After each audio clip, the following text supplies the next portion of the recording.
Então, hoje a gente tem a apresentação do Renato Moisés, que é aluno de iniciação científica do Lino, e ele vai, então, falar um pouco sobre o trabalho que ele realizou aí na iniciação dele, né? Na verdade, referente ao trabalho de conclusão de curso que ele disse agora que vai estar apresentando na semana que vem. Renato, por favor. Bom, boa tarde, pessoal. Eu vou estar apresentando o meu projeto de determinação de espectros de refração e absorção não lineares de soluções de corantes pelas medidas da rotação não linear da polarização elíptica, a RNLP.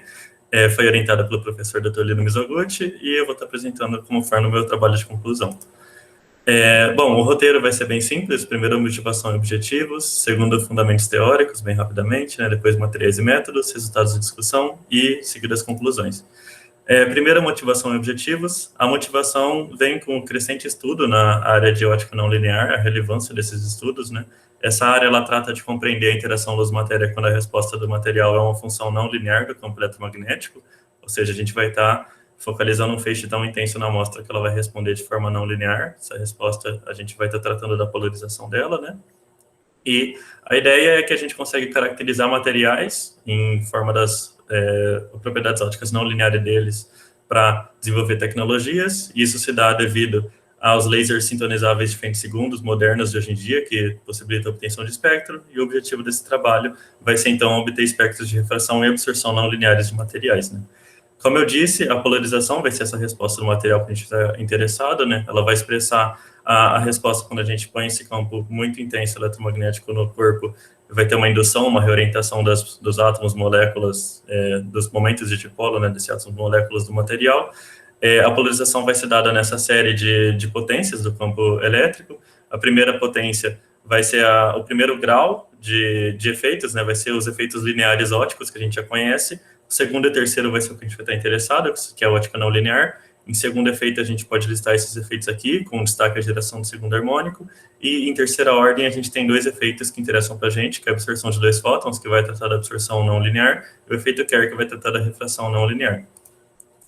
De maneira bem simplificada, o efeito Kerr vai dizer que o índice de refração do meio depende da intensidade aplicada, então a gente vai estar interessado em determinar esse delta N, que seria o N2 vezes a intensidade do material, sendo N2 o índice de refração não linear. Ele é dado em metros quadrados por watt no sistema internacional, e a absorção de dois fótons vai dizer que, analogamente, o coeficiente de absorção vai depender da intensidade também, sendo o beta dado em metros por watt nesse caso, né? Para tratar dessas duas grandezas, a gente precisa dar uma olhada na susceptibilidade elétrica do material, que nesse caso vai ser não linear e não vai ser dada de forma simples, vai ser um tensor. Graças a propriedades de simetria e também de isotropicidade desse material, a gente pode apenas olhar para dois termos, que vão ser os coeficientes A e B, a gente pode relacionar eles, e a relação deles vai ser dada de acordo com a natureza física presente no processo óptico que a gente vai estar gerando a não linearidade. Ou seja, diferentes técnicas de medidas vão acessar esses coeficientes A e B de maneiras diferentes. Os efeitos que mais estão presentes são o orientacional molecular, que vai depender quando a gente variar a duração do pulso, o eletrônico não ressonante, que vai ser o presente no nosso material, porque é um efeito instantâneo, a gente usa pulsos de 20 segundos, e o efeito de eletrorestrição, que é como se fosse um efeito piezoelétrico, parecido com um efeito térmico também. A gente vai estar interessado em tratar meios isotrópicos não lineares, né? A gente consegue relacionar diretamente o N2 com o Q3, a partir de B sobre A igual a 1, a gente relaciona também o N2 diretamente com B, então basta para a gente selecionar uma técnica de medidas que determine B com propriedade, né? Para absorção não linear é um pouco mais complicado, porque analogamente a gente até consegue relacionar beta com Q3 pela parte imaginária, mas a relação de Q3 com A e B no caso da absorção não é tão clara, não é tão simples, então a gente vai utilizar a transmitância medida na amostra para determinar esse beta. Então a gente tem essas duas equações que relacionam a transmitância na amostra, que não são muito o foco desse trabalho, mas são bem descritas na referência. A gente vai estar utilizando a diferença da transmitância para achar a absorção não linear, né? A gente vai estar interessado em ver a transmitância antes e depois do efeito não linear acontecendo. Então, a gente toma esse delta T no Z igual a zero, que vai ser o nosso foco, né? O Z é esse eixo paralelo ao feixe, que vai ser mostrado depois.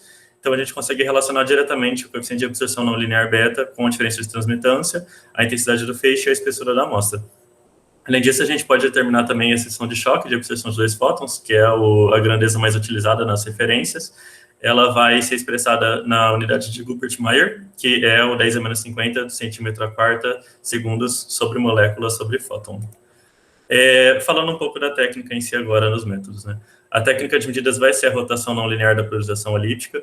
Basicamente, o que a gente está interessado nessa técnica é propor uma maneira de variar a intensidade que está sendo dada pela amostra, né, gerar esse gradiente de intensidade na amostra, ao transrodar ela sensivelmente pelo eixo Z, paralelo ao feixe, né. Então, a RNLP em si, ela é um efeito não linear do tipo Kerr, como descrito antes, vai fazer com que o índice de refração varie com a intensidade, e ela vai aparecer quando a gente tiver um feixe elipticamente polarizado se propagando nesse meio não linear. Então, para regiões distantes do foco, a gente não tem efeito não linear na amostra, então a polarização elíptica não é mudada. No foco, a gente tem realmente o efeito não linear acontecendo, até que aconteça o máximo dele e gere esse deslocamento aqui, essa rotação da polarização elíptica que a gente chamou de alfa nesse caso. Longe da amostra, volta a não ter efeito não linear, e com isso a gente pode estar focalizando o feixe em diferentes regiões da amostra para conseguir determinar esse espectro para diferentes componentes de onda, né? O diferencial da técnica vai ser a gente utilizar um polarizador girante, um dos diferenciais, né? Que esse polarizador girante vai conseguir auxiliar a gente a determinar a direção do eixo principal da polarização elíptica em relação a essa rotação. De maneira mais clara, a gente vai ter uma função cosseno ao quadrado, que segue a lei de Malus, né, que a intensidade vai variar com o cosseno ao quadrado do ângulo de variação da polarização, e a gente vai ter máximos na posição que o eixo do polarizador está na mesma direção do eixo da elipse, e mínimos na do eixo menor, né, quando o eixo do polarizador estiver na direção do eixo menor da elipse. Então, a gente vai estar utilizando, além do polarizador girante, um amplificador sensível à fase lock-in de fase dupla, para realizar a medição dessas fases, que são fases muito sensíveis, né, fases muito pequenas, essa rotação. A ideia é que a rotação do feixe vai ser determinada com mudança de fase de um sinal modulado, medida no lock-in de fase dupla.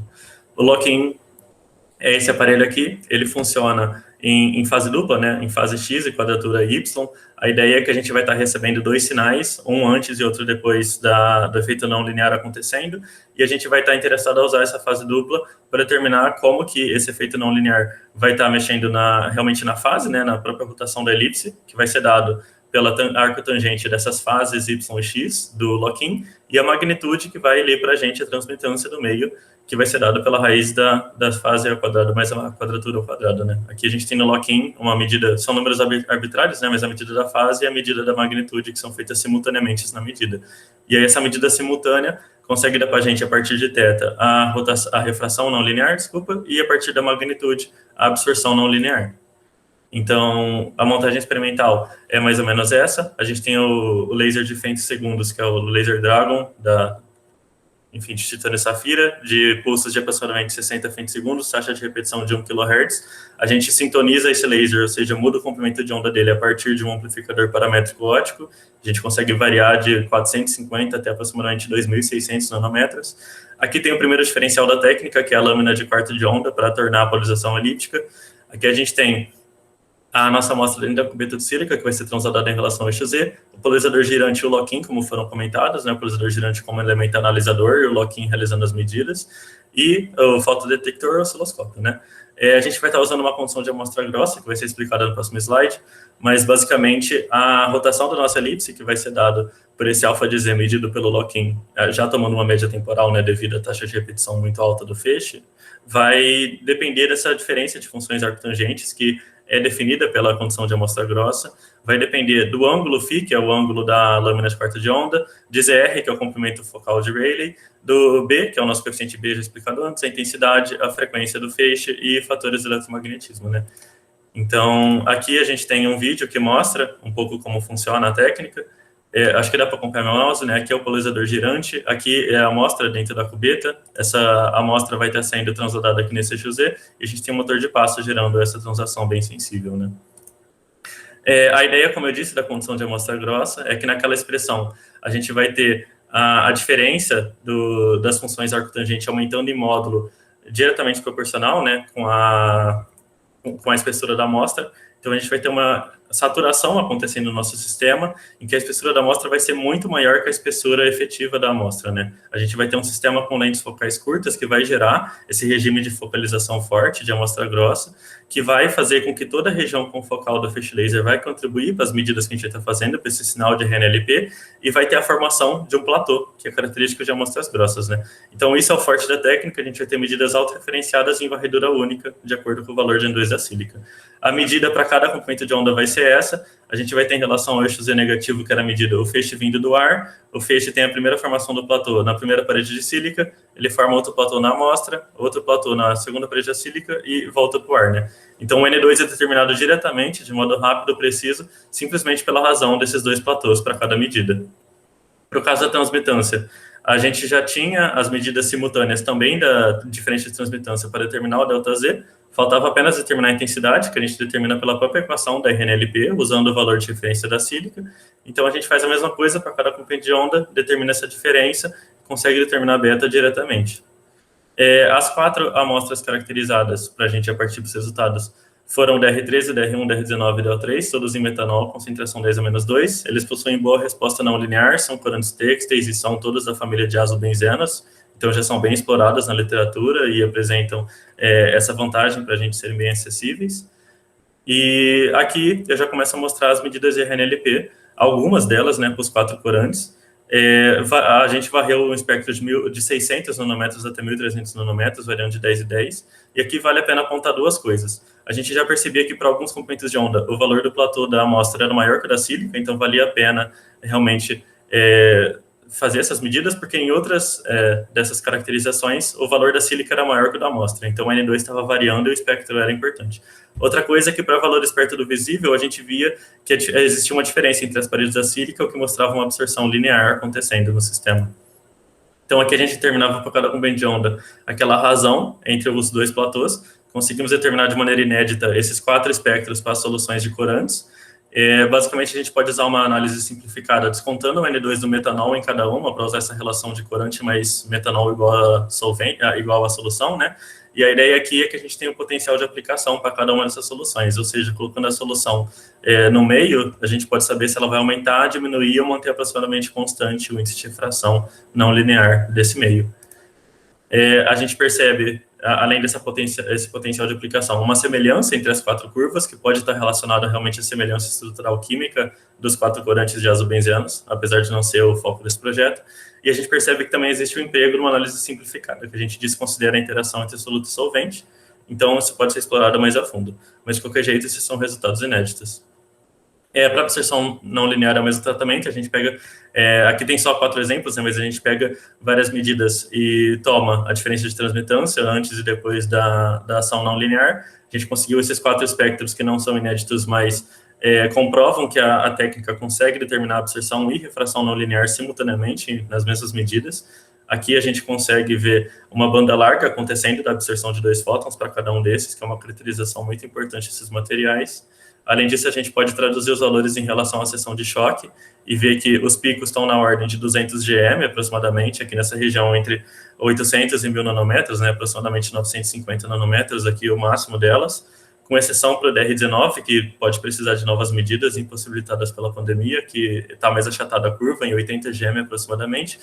E, como eu já disse, esses valores não são inéditos, mas eles conseguiram verificar valores da literatura, então comprovaram realmente a eficácia da técnica também nesse aspecto. A gente também pode comparar em relação à absorção linear. Aqui os picos estão normalizados, mas por uma questão de não levar a concentração em consideração, então não se importem com o valor dos picos da linear, só do da não linear, né? Mas a ideia é que a gente vê que existia realmente uma absorção linear perto dos 600 nanômetros, que estava causando aquela diferença entre as paredes da sílica, né? E, além disso, a gente vê 2 picos de absorção linear e uma banda larga aqui de absorção de 2 fótons, basicamente no dobro do comprimento de onda que a gente via para absorção linear, que isso está relacionado, claro, com a paridade da molécula e outras relações mais complicadas que o trabalho não aborda, mas era um pouco de mais uma evidência de que a gente realmente conseguiu caracterizar bem a absorção não linear. As conclusões do projeto, em resumo, a técnica de RNLP ela é extremamente eficiente para caracterizar espectros de N2 e fornecer os espectros inéditos e o potencial de aplicação desses corantes. Ela simultaneamente permitia a obtenção da transmitância e a obtenção do coeficiente de absorção não linear e mostrou valores próximos à literatura. E os estudos desse projeto incentivam futuras pesquisas na caracterização de soluções de corantes em outros solventes, com a possibilidade de variar a concentração também, que essa é uma parte que a gente já está realizando, de medir as soluções em acetona em vez de metanol. A gente também está trabalhando em propor um fitting de modelo teórico para o comportamento das curvas, para que isso possa ser transformado em um artigo científico também, mas é uma etapa que demora mais, que requer muito mais cooperação entre outros pesquisadores também. E a gente também, com essa pesquisa, pode estudar mais a fundo a relação entre N2 e beta, que também não era o nosso foco por enquanto. Essas aqui são as referências, e eu agradeço imensamente ao professor Dr. Lino Mizoguchi, né, orientador do projeto, todo o grupo de fotônica, a CNPq, a banca presente, familiares e amigos, e, enfim, muito obrigado. Aqui são os slides extras que eu coloquei para depois. Eu acho que eu consegui falar em 15 minutos, mas ficou um pouco mais corrido no final que no começo.